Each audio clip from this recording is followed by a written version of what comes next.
some cliches are accurate. What are you going to do? Well, you are what you eat. Here we go. I'm Dr. Patty Barch with Naturally Unbridled Wellness and naturallyunbridled.com.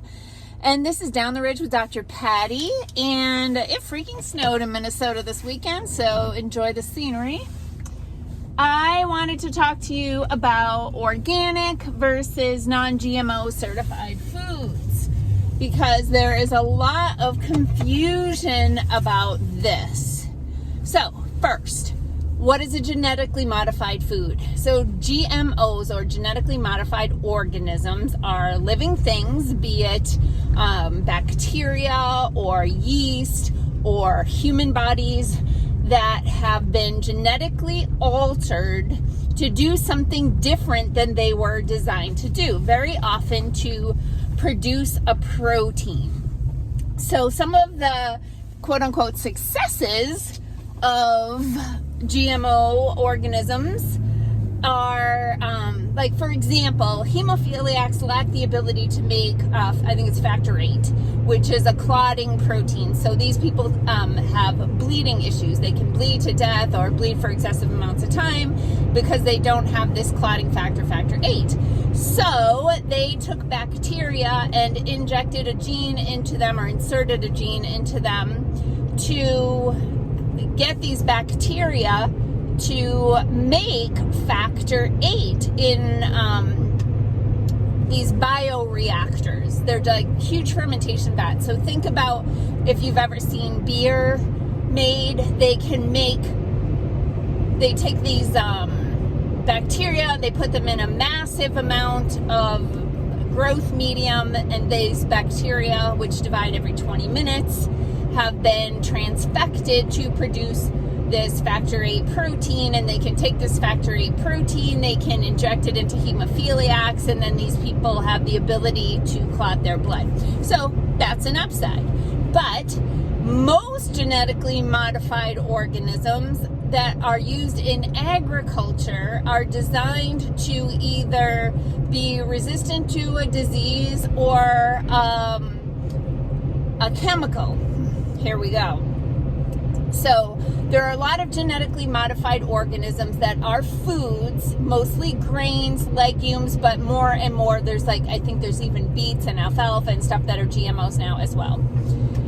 So these seeds have a gene in them to make them resistant to an herbicide. So an herbicide is a chemical that kills plants.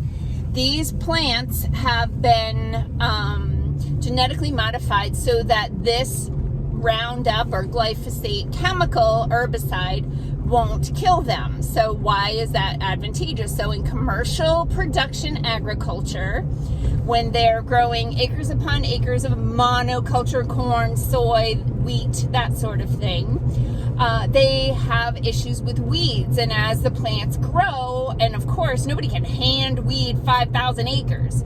So what they do is they plant these seeds that are resistant to the herbicide, and as the weeds grow up, they spray the genetically modified food with this herbicide, and so the food plant is resistant and doesn't die, but the weeds die.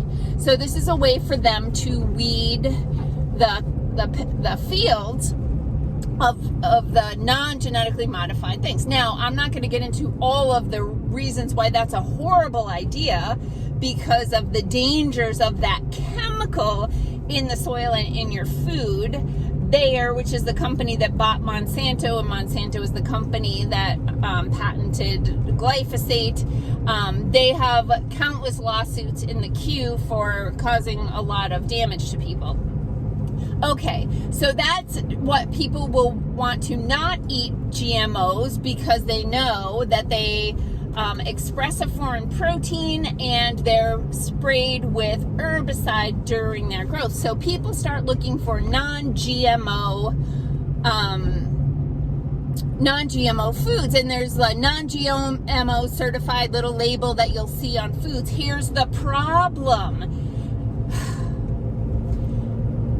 These non-GMO foods are the like grains and the legumes and those things that are non-GMO that need to be dried when they're harvested. So every field has little low spots in it where water will accumulate, or it gets more or less shade or whatever. And so if they have little packets of moisture in the field when they're harvesting the crop and mold grows, those molds create toxins that will reject the crop.